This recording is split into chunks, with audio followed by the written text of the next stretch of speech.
Hey guys, it's ScherBR and welcome back to my channel. On this video we'll be talking about the Ultimate Destructor event, about the things that we need to do on this event and the items that we have, some things about the banner.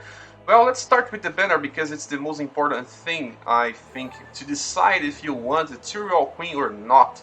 Well, the review is not here yet, but I'll have to talk about this character so I can at least present them to you. So you have to decide if you want them or not. Well, a Tyrael Queen is actually someone that a lot of people were waiting for because she's just a super boss on this series, and also very interesting because she has strategy that works very well in some situations. She is a status element inflictor. She can inflict all the type of status, just like Renvald. She's just like a very superior version of Renvald. And well, she's still useful even to this day on Japanese version. So well, when we click here, we can see that she has more than 2,000 meg, but I think she's the highest one we have so far. But also we have more information about the most important thing is her attack. Prismatic Missile is the same attack that Renvald does, but her version of it is a little different. Is a lot more colorful. And she also has 3 attacks that she starts, different from Renvald that only has 2. And then we have another Prismatic Missile as a 4th attack, and then another one with a 60 attack. So she has 3 times the Prismatic Missile, and on the 3 times she can inflict all the buffs. So she can inflict Paralyze, she can inflict Poison, Curse, she can inflict Freeze, Stone. I think this is all the unless I'm missing something. But well, blind. Also forgetting about blind. Blind is the most important thing that you can inflict in the future, and sometimes freeze as well. But especially on tower bosses, and when you're facing some bosses with more than 100k recommend mine, they will do a lot of damage, and inflicting blind is just one way for you to survive. And then you have to choose which one is your damage dealer, and you can have to build squads with 1 damage dealer, 1 support that may come in the be a Tyrael Queen, then you have 1 tank and a healer, just like Leon. So my squad will be just Eventide Hakurei, a Tyrael Queen, Arngrim as a tank, and then I will be using Leon as a healer. This will be my final squad. This will be my final strategy to deal with most of the content on the game.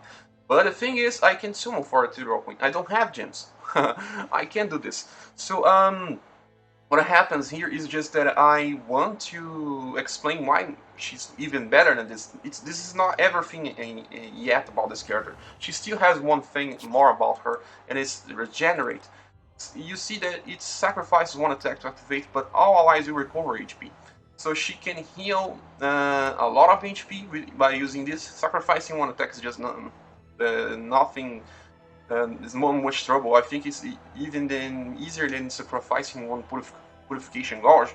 So she can recover HP. As someone have tested, she can heal as much as half the HP that they are having. So if you have too much HP in the future, she can heal like almost the same as a Shuruk. So it's very good because Shuruk has 2 uses, and this one has she can use only once per battle, but it's like using once Shuruk. Very important. Well, and her other things are not that important. The only important thing here is the Omega Field. Omega Field is what makes her a very good status inflictor. It improves her inflicting of status element by 25%. Actually, Renvald has better chances on this, but Renvald has less hits and had less number of attacks. Let's just check Renvald so we can understand. His version of this skill is called Chaos Field, and it can reach 13% increase. So it's 5% more, but Renvald only has 2 attacks, only access to 2 Prismatic Missiles at the most, and then that's why he can face a Tyrael Queen on this. Also, he has very terrible status that can be compared to this Tyrael Queen. This is why this girl is just so good, but she's coming on a moment that I can't summon, so I'll have to skip and maybe wait for her in the future. There's another version of a Tyrael Queen on Japanese version, but she is called Hollowing Ethereal Queen, and she uses great swords instead of staves. It's very different, but she doesn't have the same kit as this girl has that inflicts status and heals. So this is one is still good in the future, and will still stay relevant for a lot of time. So then we have also the other character here, another super boss, the final boss from the good ending of the game. But Loki is arriving on a bad place here because he is not a very important character to have, because we have Eventide Hakurai now, and he can compete with Eventide Hakurai. He is from the fire element. He has something different here. He has the all attack, called E-Force. So you start it with first attack, and then you can only get it to again by reaching 6 attacks. But like I said, most of the time this is more like a curse, because it kills enemies very fast, and you can fill your Purification Gauge if you're trying to use it against the boss. But then let's just give a fast look on the passive skills. This guy here only has, he uses the same strategy as Arbiters. He can just increase his Purification Gauge, or Purification Damage. So you do more damage, but just like Arbiter Hers, it has a cooldown of 5 turns. But then all other things is just damage. He only has damage. He doesn't have a party buff like some other characters we have now. But he has something. It's the Incant skill, different from Ethereal King. Ethereal King doesn't have Incant skill, and it just increases fire action skill damage. It's the same kit as Arbiter Hurst when you look at it, but he's not from the same generation. He was released a little earlier, and then he can compare on damage, but it's very close as well. You see that his physical attack is already on 2000s, so this is important to say. But the character is very strong when he has greatly increases attack, and also some of the element damage. Like Arbiter Hurst has increased attack and dark damage, but he doesn't have this, so his first passive skill is not that strong. So this is why I'm saying that he's a little hard compared to Eventide Hakurai. He also has only the third attack with fire element, so you need to use a fire element with him so you can do more damage. And he actually uses words instead of staves. He's a character that uses words. It's very strange. But he's on the same level on damage compared to to Ethereal Queen. They have very similar values. She's focused on mag and he's focusing on physical damage. So this is why I'm saying that he can compete, but he's still very strong, guys. Don't fret. It's just that he can't compare to her, but you can still use both on a battlefield. So decide upon this. Okay, so this then we have the staff. Another thing, I will be talking about these characters on a review later, so I do a very detailed review, but now it's just some I can present the characters so you can decide if you want to summon them or not. Then we have the last thing here, it's the Jewel Cross. Jewel Cross is a weapon that's very designed for Ethereal Queen, because it has this bad spiral skill. Bad spiral skill only increases the damage if the enemy is inflicted with status ailment. So she will always inflict status ailments, either blind, either freeze, poison, or curse. It always has, all bosses can be inflicted with at least one of them. So she will get more damage with this bad spiral. So this weapon actually is a good weapon if you want to make a legendary evolution of it. But the only problem is just that Ethereal Queen is not a nuke type of character, so you won't get that much damage by getting a legendary evolution with this weapon. So think well about this decision. I still prefer to make a legendary evolution of your damage dealer than this, but if you really love your Ethereal Queen and you want to get her to the max, it's still an option. Okay, so this weapon here is from the 4th generation as well. It has very high number of status. It's the best staff we have so far, at least on the status department. So okay, and we have talked about this stuff. This weapon increases the Sealed Stone Fragment 25 drops. This drop here is on the second part of the event. And then we have Ethereal Queen that will increase the drop of the first part of the event. It's called Busted Spear, this item here. Also, she has a 200% damage plus, just like the weapon. The weapon will also get 200 damage plus, so they have, if you get Ethereal Queen and the staff, you get to 400 damage plus. It's very much, very high increase. She will just destroy everything on her way if you do this. And then let's just talk about the drop rates. And want to get these characters, you have to always look on the drop rates. Well, like I said, Valkyrie was a character that didn't have a good drop rate because she was just trying to steal the show. She was there with that jackpot system, so the hates were lower when compared to other banners we had. This time we have two characters, so the hates are better. We have actually double chances to get a character because they are two characters when compared to Valkyrie. But also here we only have one weapon, and in Valkyrie banner we had two. But Jewel Cross is at least a weapon that will stick, at least if you're using a trio queen. The weapons from an Valkyrie banner are not that good. Even a solo ATX is not that good, but can be used with Valkyrie. If we had the maximum damage version of the solo ATX, even if the passive was bad, I will still get it and recommend it, but it's not. So I don't really recommend solo ATX, and here at least I can recommend Jewel Cross. So these are the weapons and the chances. Always look at it when you're trying to decide if you want to summon or not. Well, this covers all the characters. The first part of the event you have to get the character to get more drops, and the second part it's the weapon. So if you have multiple versions of the weapon, you can wait for the second part and equip it on a lot of characters and get more drops. But then there's something here now that you have to always think. That the experience on the last stages are very high, so even if you're farming on lower stages, you get a very bad experience. And if you want this character to get high level very fast, you have to just farm the last stage to get more experience. And then I have posted my runs on this event, trying to explain how I dealt with all these bosses. They are not easy because they also have two weaknesses, but they have strengths to almost everything. But not their weakness. So you have to face them focusing on the weapon types, not the elements. If you get the face him with the sword weapon, this boss here, you will get a lot more damage than just choosing the element. So first you focus on the weapon, then you choose the element. You don't have to match the element, match the weapon type. It's the most important thing to get damage.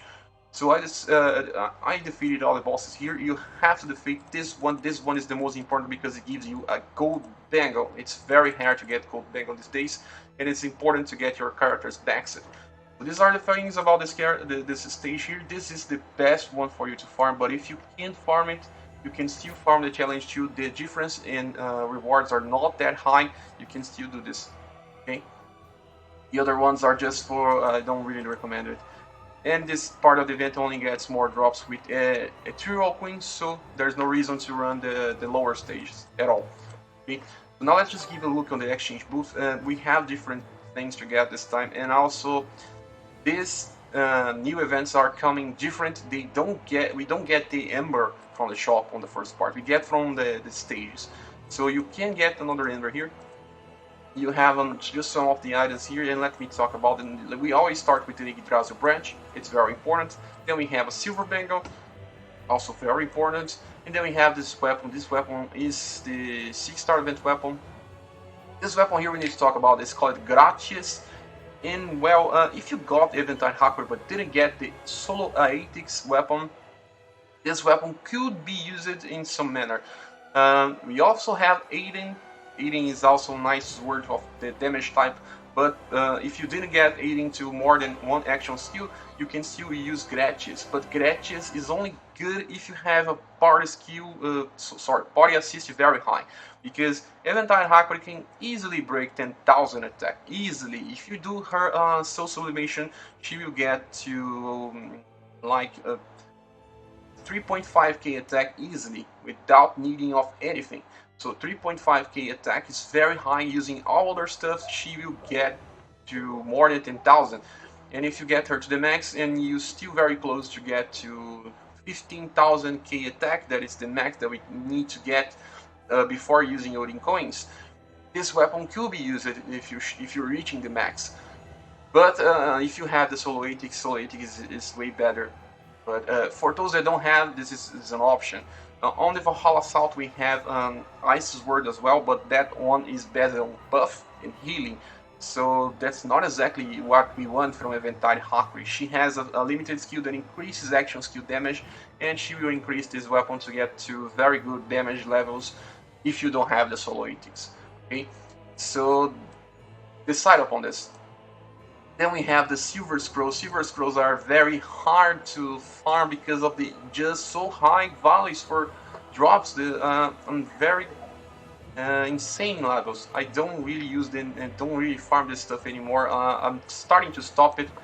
On the last event, I still farm it, but I won't be farming this anymore because it's just so high on cost.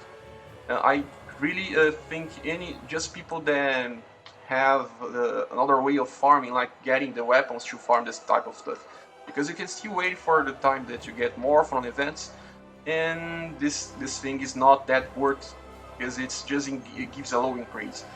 But well, it's still your choices. And then we have these items are for upgrading the 5-star weapons. I don't really recommend it, not even for new players because the cost is just so high. Just choose one weapon, or one weapon is enough. And then this orb of Victory Hun, get it, it's very interesting. It says PF boost, I don't know what it is, but let's just get it and check. You can skip the Divine Weapon ticket and get the Nameless Hero book. And with this other bucks here as well. And if you're needing the memory number 4, get this as well. Okay, so that's all the items we have. Don't get the hammers because we have Valhalla South going on and we can get hammers from there. And also some stages drop the 5-star hammers when you clear it, so it's very not needed to just farm from shop.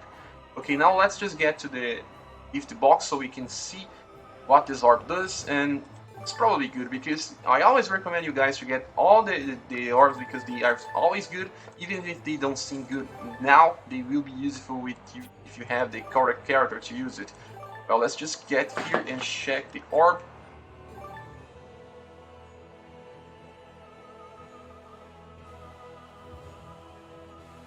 And it's this one.